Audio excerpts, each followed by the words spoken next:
오늘의 10분 말씀 창세기 43장 1절서부터 15절까지 말씀입니다. 전 본문 말씀에서는 애굽에서 담보로 잡힌 두 번째 아들 시므온을 제외하곤 모든 아들들이 아버지 야곱에게로 돌아왔습니다. 그리고 큰형 루벤이 본인의 아들들의 생명을 담보로 다시 애굽에 베냐민을 데리고 가야 함을 아버지께 설득해 보지만 야곱은 시므온보다 베냐민을 더 사랑하므로 거절하는 내용이었습니다. 오늘 본문은 시간이 지난 다음 음식이 다 떨어지자 야곱 가정에 어려움이 닥치므로 아버지 야곱이 자녀들에게 곡식을 찾아오라는 내용입니다. 우리 삶 속에는 수많은 어려움들이 있습니다. 하지만 오늘 본문의 야곱 집에 찾아온 어려움은 하나님의 계획 가운데 찾아온 어려움입니다. 우리 삶 속에서 하나님께서 계획하심으로 인한 어려움이 있을 수 있다라는 것입니다. 하지만 모든 어려움이 하나님이 계획하신 어려움은 아닙니다. 때로는 우리의 순수한 잘못 때문에 아니면 세상에 사는 삶 가운데 자연스럽게 다가오는 어려움들도 있습니다. 하지만 하나님께서 계획하신 어려움은 그 어려움을 통해 회복을 이루고자 하시는 하나님의 마음이 담겨져 있는 것입니다. 오늘 야곱 가정에 찾아온 기근의 어려움은 야곱 가족들을 한마음으로 하나님께서 빚으시는 과정을 엿볼 수 있습니다. 하나님께서 허락 또는 계획하신 어려움이 있다면, 그리고 그것을 우리가 잘 이긴다면 분명 회복 또는 축복으로 변하게 될 것입니다. 오늘 본문의 주제는 요셉 가정이 음식을 구하기 위해 이집트로 돌아가기 위한 가족들 간의 협상 내용입니다. 오늘 가족 협상에서 가장 돋보이는 사람은 유다입니다. 전 본문에서 첫째 아들 르우벤은 두 아들의 목숨까지 담보로 잡아 아버지를 설득해 보려고 했지만 결국 실패로 끝났습니다.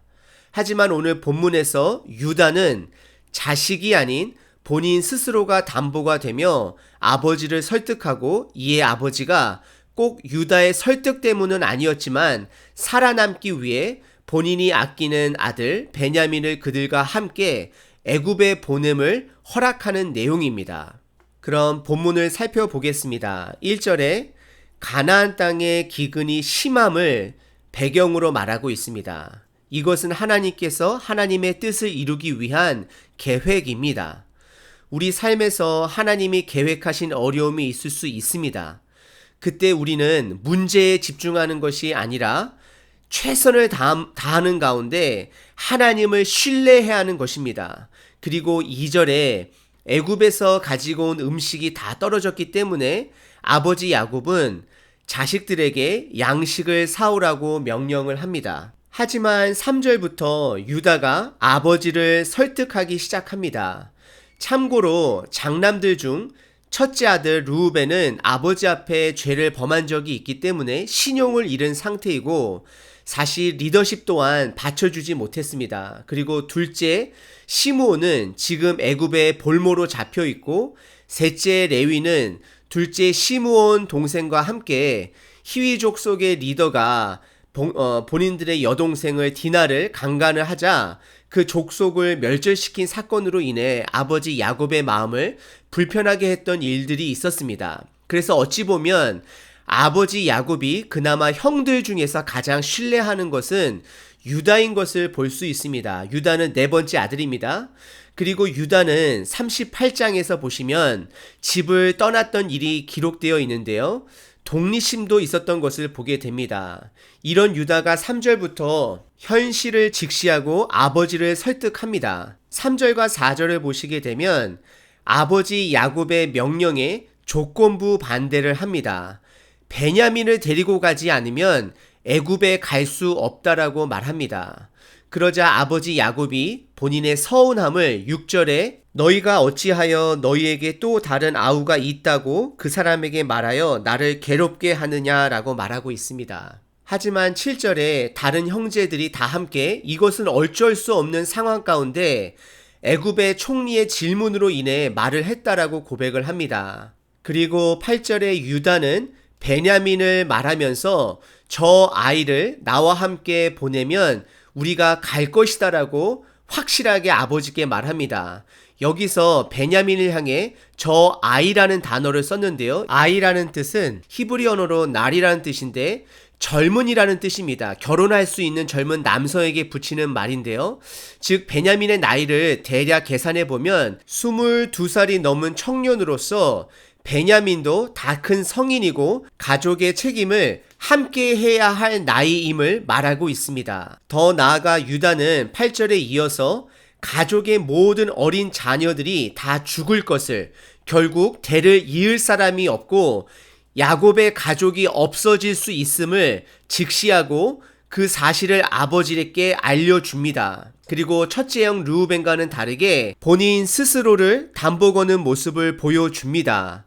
어떻게 보면 아들을 바치는 것이 더 어려울 수 있지만 문학적으로 보면 내 자식을 바치는 것보다 나 자신 스스로를 바치는 것이 정당한 것일 수 있습니다. 그리고 유다는 10절에 우리가 지체하지 아니하였더라면 벌써 2번이나 갔다 왔나이다 라고 지체할 시간이 없음을 아버지 야곱에게 말하고 있습니다. 그리고 11절서부터는 아버지 야곱이 유다의 설득에 반응하는 내용이 나옵니다. 아버지 야곱이 자식들에게 애굽에 갈 때 선물을 가지고 가라 명령합니다.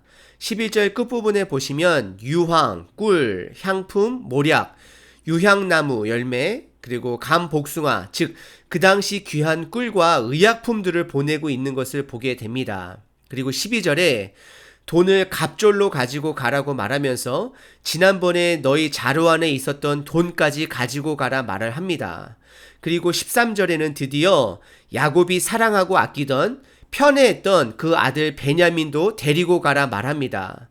그리고 14절에서는 드디어 하나님께 은혜를 구하는 기도를 하게 됩니다. 그리고 14절 끝부분에 야곱은 마지막으로 내가 자식을 잃게 되면 잃으리로다 라고 고백을 하게 됩니다. 즉 아버지 야곱은 꼭 유다의 설득 때문은 아니지만 결국 남은 가족들을 살리기 위해 아끼던 막내 아들 베냐민까지 보내고 하나님께 은혜를 간구하는 기도와 함께 내가 자식을 잃게 되면 잃으리로다 라는 고백을 보여주고 있습니다. 우리 삶에 어려움이 찾아올 때 그리고 중요한 결정을 할 때는 하나님을 신뢰하는 마음으로 때로는 내가 아끼는 것 또는 중요한 것을 잃을지라도 하나님의 뜻을 바라보는 믿음이 있어야 합니다. 야곱의 고백에서 내가 자식을 잃게 되면 잃으리로다 라는 고백은 결국 하나님을 신뢰하는 것이고 베냐민을 잃을지라도 내가 받아들이겠다라는 마음의 표현입니다.